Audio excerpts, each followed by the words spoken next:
Le pain de vie, aujourd'hui, nous vient d'Exode chapitre 12, les deux versets 15 et 17. Exode chapitre 12, versets 15 et 17. Si nous avons trouvé, je vais lire pour nous. Donc, Exode chapitre 12, le verset 15. Pendant 7 jours, vous mangerez du pain sans levain, mais dès le premier jour, vous enleverez le levain de vos maisons. Car quiconque mange du levain du premier au 7e jour, cette personne devra être tranchée d'Israël. Et le verset 17. Vous observerez aussi la fête des pains sans levain, car en ce jour-là, j'ai fait sortir vos hôtes du pays d'Égypte. Vous observerez donc ce jour dans toutes vos générations comme une ordonnance perpétuelle. C'est la parole du Seigneur. Aujourd'hui, notre Église s'approche d'un jour de victoire, n'est-ce pas, le 17 décembre. Pour recevoir véritablement cette bénédiction de la victoire, ce que nous désirons tous, n'est-ce pas? Que ce soit dans notre travail, dans notre famille, dans notre école, dans notre vie en tant que chrétien. Tout le monde veut une victoire, n'est-ce pas? Et pour recevoir cette bénédiction de la victoire, je veux dire que aujourd'hui, nous devons d'abord faire des ajustements dans nos cœurs. Et à qui? À celui qui donne la bénédiction. Nous devons ajuster notre cœur. Ésaïe 55, verset 8. Ésaïe 55, verset 8. Dieu dit, mes pensées ne sont pas vos pensées, et mes voix ne sont pas vos voix. Dieu déclare ici qu'il y a une différence entre notre manière de penser, notre manière d'agir, et la manière dont lui pense et agit. Regardons cela à travers ces bénédictions ou ces fêtes appelées la fête des pains sans levain. Pendant que nous comprenons ce que Dieu nous dit, et avec l'aide du Saint-Esprit, nous serons en mesure de faire des ajustements dans nos cœurs pour vivre selon la voie de Dieu et expérimenter une grande victoire au jour de la victoire et conclure cette année 2018 avec succès. Amen. La fête des pains sans levain. La première fois que la fête des pains sans levain a été instituée, c'était au moment le plus important de l'histoire d'Israël. C'était lors de l'Exode. Donc, si ceci est la mer Méditerranée, regardons ces étapes-ci. Voici la péninsule du Sinaï. Donc, comme nous l'avons lu dans Exode chapitre 12, verset 15, combien de jours vous vous souvenez-vous? 7 jours, vous devrez observer la fête des pains sans levain. Le mot sans levain signifie que ce pain n'a pas de levure. C'est un pain très dur. Les Israélites l'appellent le pain de souffrance car il n'a aucun goût. Donc pendant 7 jours. Maintenant, la fête des pains sans levain commence le jour de la Pâque. Regardons le contexte historique. Donc là, c'est Ramsès, d'où ils sont partis, n'est-ce pas? Et de là, ils sont allés à Sukkot, puis à Étam. Jusqu'ici, ils pouvaient toujours traverser et entrer en terre de Canaan. Mais une fois arrivés là, vous voyez les cours d'eau, n'est-ce pas? Ils sont donc enfermés dans cette forêt. Mais là où Dieu les a conduits, ce n'est pas ainsi, mais par la mer Rouge. Par la mer Rouge, avant Migdal. Donc, ils ont quitté Ramsès le premier jour du 15e mois. Oh, le premier jour du 15e mois. Et c'était un jeudi. Ensuite, ils voyagèrent toute la journée et le lendemain, ils arrivèrent à Sukkot le 16, qui était aussi un vendredi. De là, ils repartirent et atteignirent Étam le 18, qui est un dimanche. Et puis, ils ont poursuivi jusqu'à Métal, un environ d'un voyage de 2 jours. Et c'était un jeudi. Donc, nous pouvons maintenant calculer quel jour c'était en estimant la distance. Nous supposons que ces 2 millions de personnes pouvaient parcourir environ 25 kilomètres par jour. Et tout cela est détaillé dans le 8e livre de l'histoire de la rédemption. Donc, la nuit, ils ont traversé la mer Rouge, qui est le 21, un mercredi. Bien sûr, la traversée de la mer Rouge fut l'un des événements les plus extraordinaires de la vie des Israélites, n'est-ce pas? Si, donc, si nous comptons depuis le jour de leur départ, euh, juste avant de quitter l'Égypte, ils devraient observer le 15e jour, n'est-ce pas? Le jeudi qui est la Pâque, ou la traversée.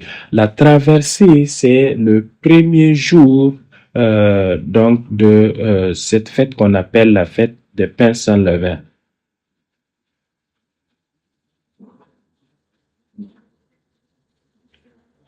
Et Dieu dit, comme nous l'avons lu dans Exode chapitre 12, verset 15, combien de jours devrait-il observer? 7 jours.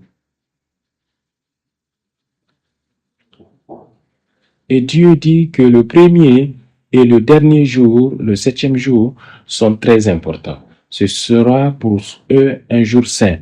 C'est incroyable de voir comment Dieu guide notre vie à chaque étape pour respecter ses fêtes. Autrement dit, donc, pour être aligné sur son temps. Donc, vous voyez du 15e au 20e jour où ils auraient eu la victoire. Oui, ils ont quitté l'Égypte ici, mais ils n'étaient pas encore complètement victorieux. Pourquoi? Parce que qui les poursuivait? Pharaon et son armée, n'est-ce pas? Donc ce n'est que lorsqu'ils ont traversé complètement la mer Rouge et vu tous les ennemis engloutis sous les eaux qu'ils furent véritablement victorieux. Et ce jour-là, c'était exactement le 7e jour. Et que se passe-t-il pendant ce temps? C'est la fête des pains sans levain.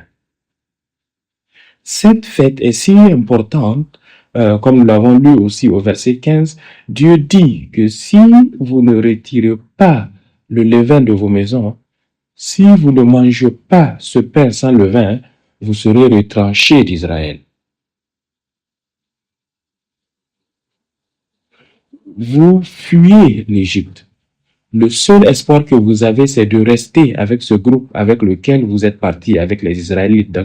Donc, si vous êtes retranché d'Israël, c'est comme si vous étiez mort. Et en fait, le mot retranché est karat en hébreu. Karat.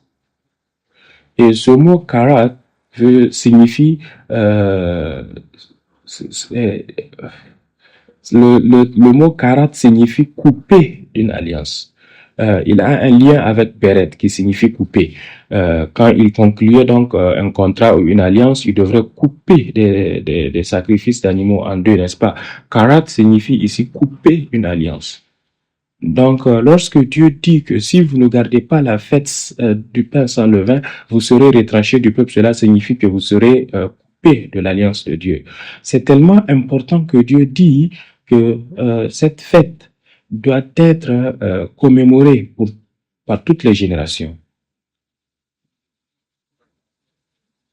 Donc, nous savons que lorsque Dieu parle des générations, il ne fait pas simplement référence à la première, la deuxième ou la troisième génération, mais à une observance perpétuelle. Donc, ainsi Dieu dit au verset 17, comme nous l'avons lu dans notre texte principal, que sera une ordonnance perpétuelle. Cela signifie que cette fête de pain sans levain qui a commencé en 1445 avant Jésus-Christ doit être observée continuellement à travers les générations et nous parvenir encore aujourd'hui. Alors, observons-nous la fête des pains sans levain? C'est très important. C'est très important. Et pourquoi cela est très important? Voyons cela. pour être véritablement victorieux, traverser la mer Rouge et voir nos ennemis totalement engloutis. La fête des pains sans levain est cruciale. Donc, premièrement, l'importance de cette fête des pains sans levain.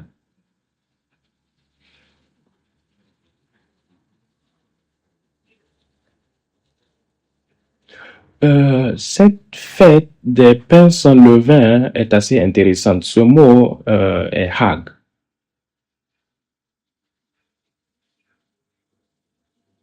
Et cela signifie festival. Vous voyez, quand nous avons un festival, nous ne restons pas ainsi, n'est-ce pas? Parfois, je pense que la manière des baptistes du Sud est la bonne façon de faire la fête, n'est-ce pas, sans levain, parce qu'ils s'assoient, chantent et prient. Cela devrait y avoir un festival et célébrer. Et non seulement, cela est un cycle répétitif. Cela signifie qu'il se répète encore et encore. Donc, comme aujourd'hui est le 7e jour, n'est-ce pas? En réalité, le 8e jour, mais donc, selon le cycle des 7 semaines, des 7 jours, n'est-ce pas? C'est le jour où notre Seigneur Jésus-Christ a détruit le pouvoir de la condamnation et de la mort et nous a libérés. Ce jour-là n'est-il pas un jour de fête pour nous? Je crois que c'est une question à laquelle nous devrons répondre avec honnêteté. Notre cœur est-il en accord avec celui de Dieu? Dieu dit, ceci est mon hak, c'est ma fête. C'est notre fête. Je l'ai faite pour vous. Vous voyez, nous nous sommes déjà grandement éloignés de la pensée de Dieu, de ses voies. Donc, la fête des pains sans levain est très importante, bien sûr, comme nous l'avons vu. Il marque le temps. Elle marque le temps.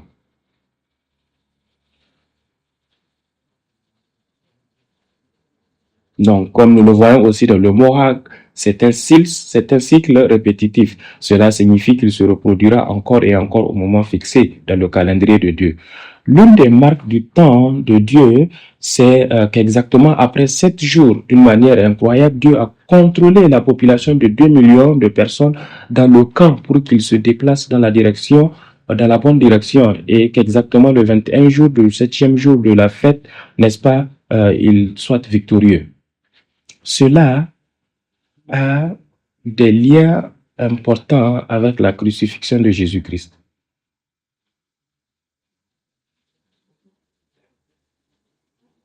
Cela marque un moment clé dans l'administration rédemptive de Dieu.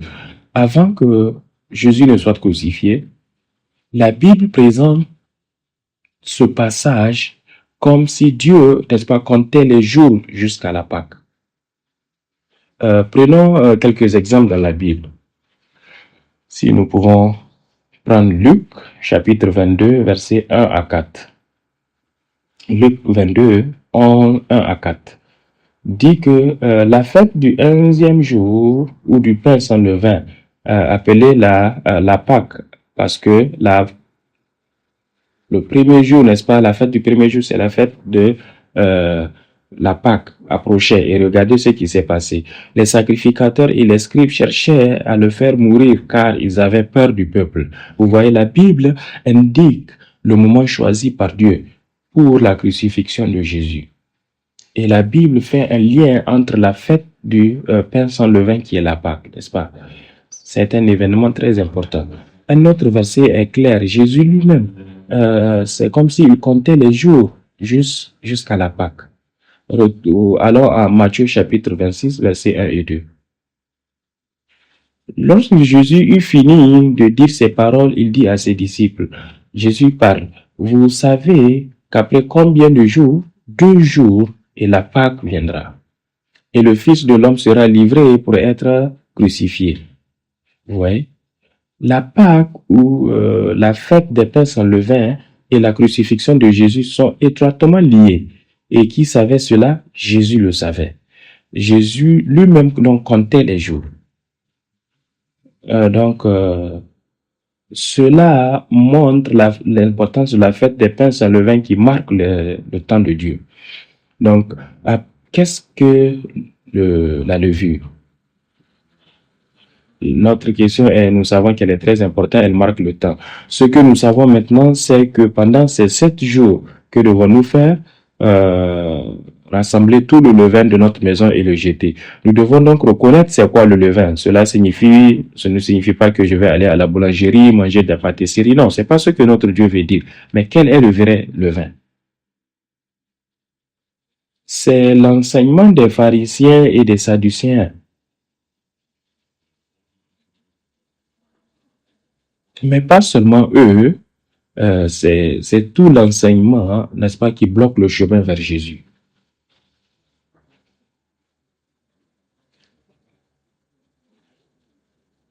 Toute doctrine, tout enseignement qui ferme la voie vers Jésus, Jésus dit que c'est du levain ou de la levure. Voyons cela dans Matthieu chapitre 16, verset 12. Jésus dit ceci. Ils comprirent alors que Jésus ne parlait pas du levain du pain, mais de l'enseignement des pharisiens et des sadducéens. Donc les pharisiens et les sadducéens enseignaient la Bible au peuple. Mais Jésus dit, vous enseignez la Bible, vous recherchez dans les Écritures en pensant y trouver la vie éternelle, mais vous ne venez pas à moi. La partie la plus importante de l'adoration, la partie la plus importante de l'étude doit être Jésus-Christ. Si vous ne voyez pas clairement où est votre destinée, vous risquez de vous égarer. N'est-ce pas? La destinée doit être très claire. Pourquoi sommes-nous ici aujourd'hui? Pour venir à Jésus. Allons dans Jean chapitre 5, verset 39 à 40, lisons ensemble. Vous scrutez les Écritures parce que vous pensez avoir en elles la vie éternelle. Ce sont elles qui rendent témoignage de moi. Mais vous ne voulez pas venir à moi pour avoir la vie.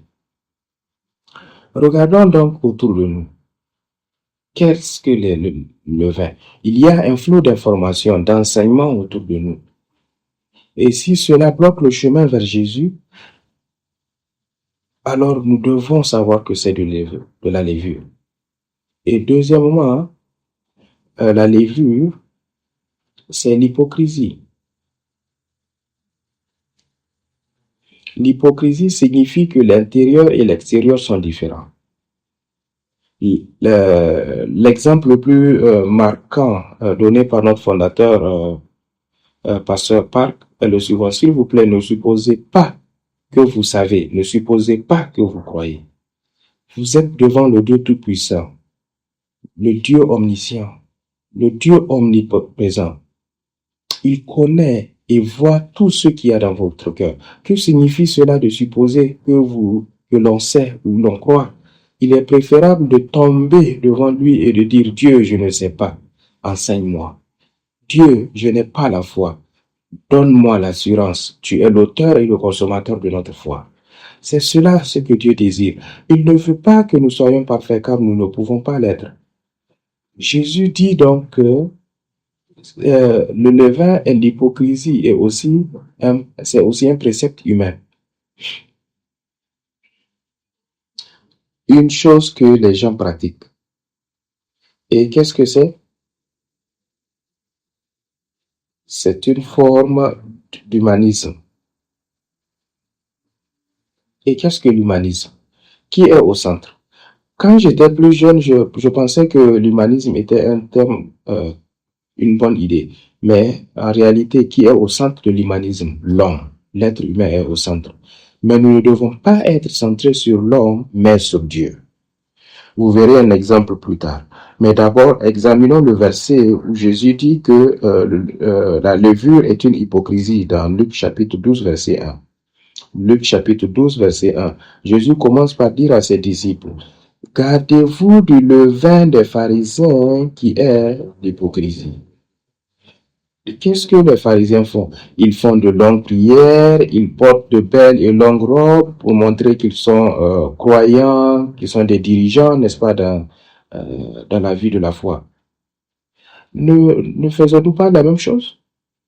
Nous disons, je suis croyant, je peux prier, je suis en quelque sorte meilleur qu'eux, car ils ne croient pas, et moi je crois.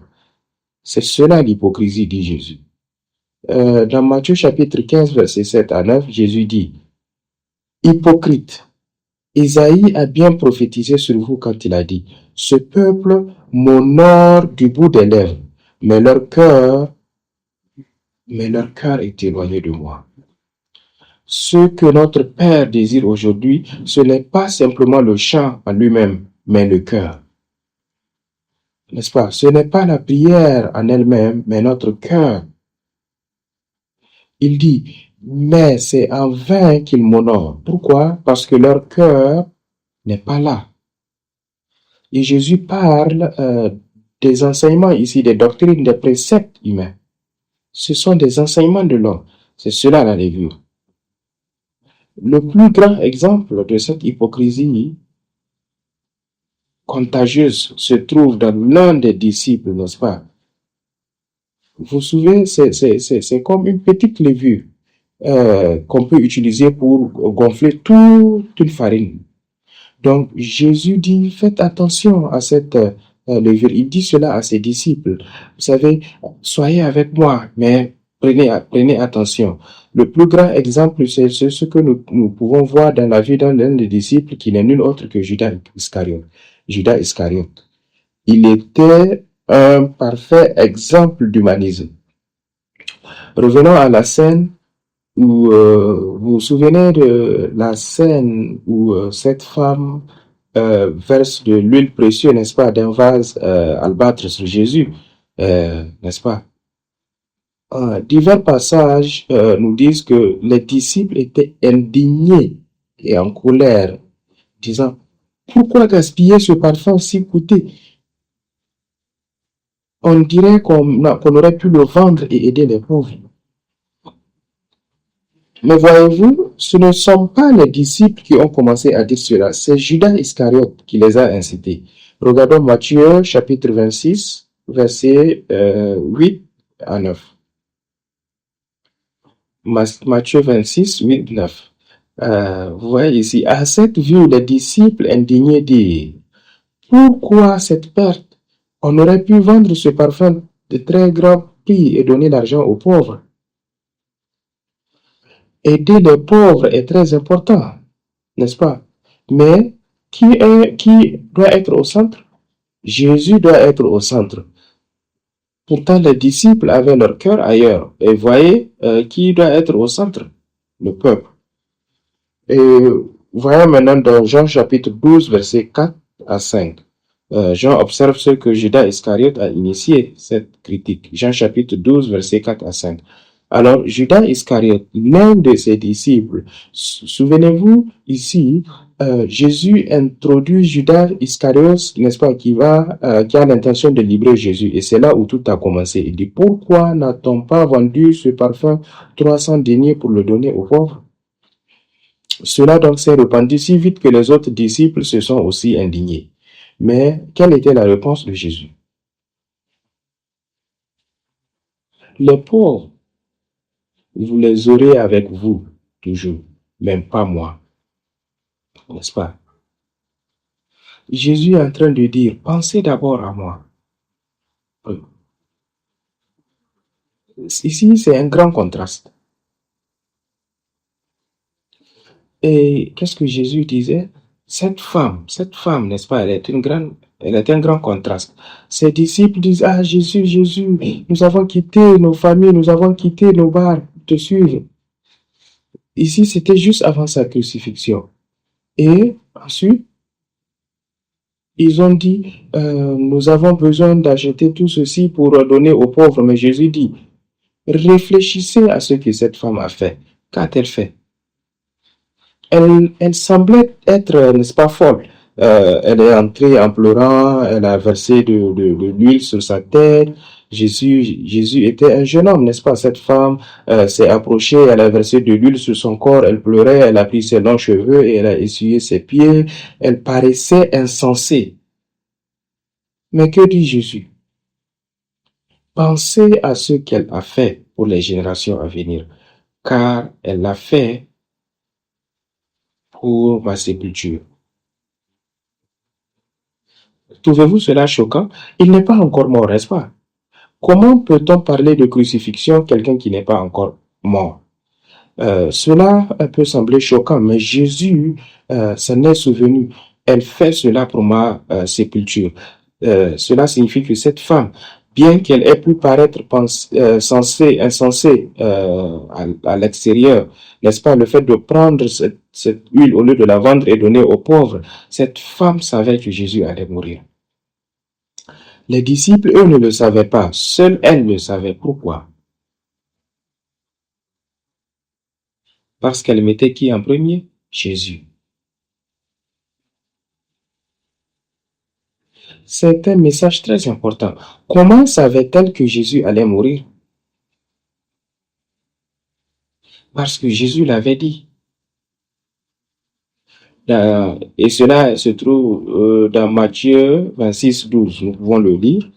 Matthieu chapitre 12, 26, verset 12. Jésus dit, en répandant cette huile sur mon corps, elle l'a fait en vue de ma sépulture. Jésus lui-même explique, cette femme sait que je vais mourir et elle me donne elle prépare ma sépulture. Ici, dans Matthieu chapitre 26, verset 12, que nous venons de lire. Nous avons aussi lu au début de ce chapitre Matthieu 26, versets 1 et 2. Ce chapitre commence ainsi. Lorsque Jésus eut achevé tous ses discours, il dit à ses disciples, « Vous savez que la Pâque arrive dans 2 jours et que le Fils de l'homme sera livré pour être crucifié. » Jésus l'avait déjà annoncé à tous. Et la femme était là. Les disciples étaient là. La seule personne qui a compris le temps de Dieu, l'œuvre de la rédemption de Dieu, c'était cette femme, parce qu'elle a reconnu et préparé la crucifixion. Ainsi, avant la fin vraiment de cette année, nous devons vraiment sonder nos cœurs. Nous disons que nous croyons en Dieu le Père et en son Fils Jésus-Christ. Mais nos voix, nos pensées sont aussi centrées sur nous-mêmes. Demandons-nous sincèrement si nous sommes vraiment centrés sur le Père, sur Jésus ou simplement sur les paroles. C'est une vie que Révérend Park a enseignée et c'est pourquoi nous avons étudié la parole de l'histoire rédemptrice. Nous voulons aussi comprendre l'histoire rédemptrice de Dieu selon son temps. Mais si nous ne connaissons pas notre propre levain et que nous ne le retirons pas, nous pourrions être présents dans la scène où la parole de Dieu est proclamée sans en saisir la profondeur. Quelqu'un d'autre pourrait la prendre à cœur et accomplir une œuvre mémorable pour des siècles à venir. Donc reconnaître ou retirer notre levure est donc très important. Donc la conclusion est, si nous avons la fête des pains sans levain et que nous acceptons de retirer notre levain, quel type de bénédiction nous trouvons? Tout d'abord, lorsque nous retirons la levure, n'est-ce pas? Que s'est-il passé? Nous traversons la mer Rouge. Cela signifie la victoire finale. La véritable finale ne se produit pas au départ, n'est-ce pas, dès le premier jour de la Pâque. Il faut aller jusqu'au 7e jour. N'est-ce pas? Amen. Il faut traverser la mer Rouge jusqu'à ce que les ennemis soient tous proches. Oui, le jour de la grande délivrance d'Égypte est une grande bénédiction, un sujet de joie, mais il y a d'autres joies dans la Bible.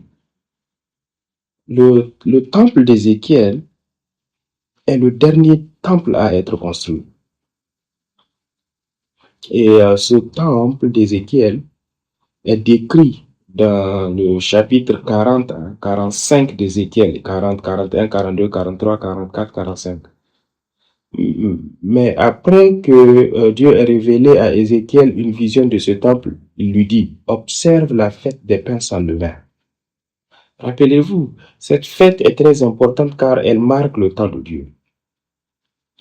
Donc, la vision du temple d'Ézéchiel, je crois, c'est le 11e livre qui parle de cette vision, n'est-ce pas?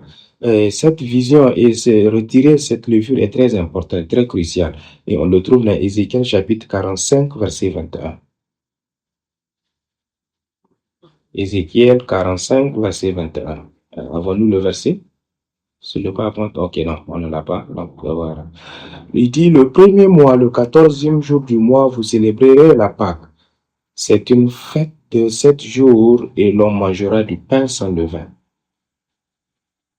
Alors, il y a une autre occasion, je crois à 2 reprises, mais une fois, c'était pendant le temps d'Ézéchias, parce qu'il était reconnu comme un bon roi, parce qu'ils ont observé ce jour, n'est-ce pas, la fête des pains sans levure.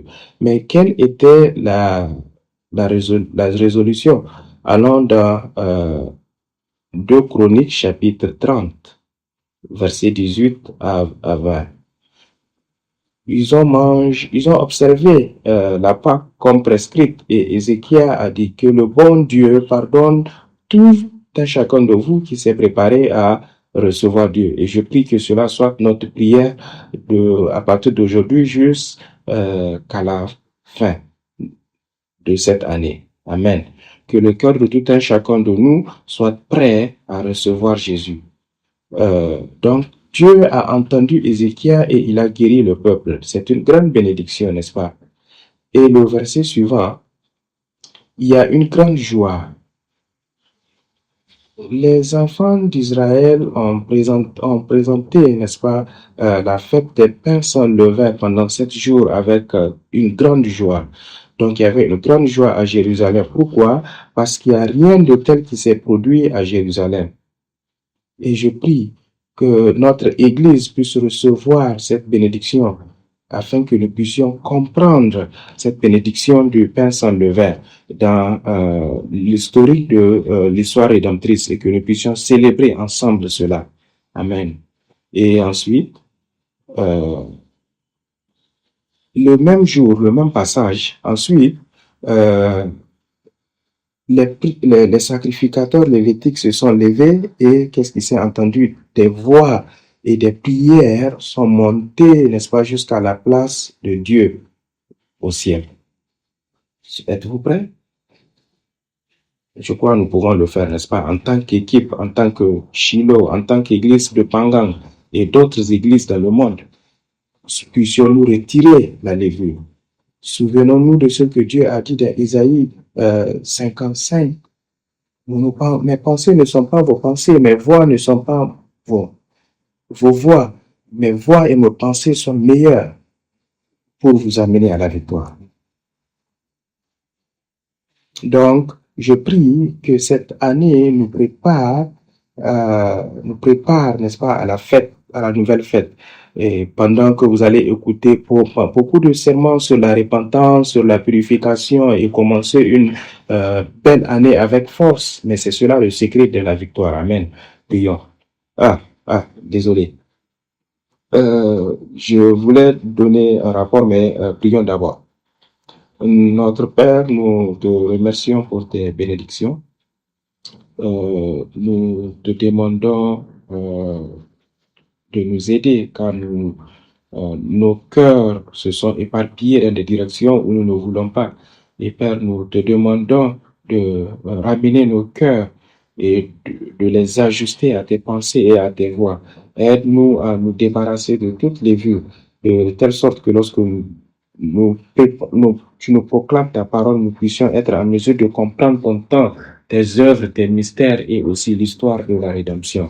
Père, nous te remercions pour les bénédictions de tout un chacun de nous avec ton amour infaillible au nom de Jésus. Amen.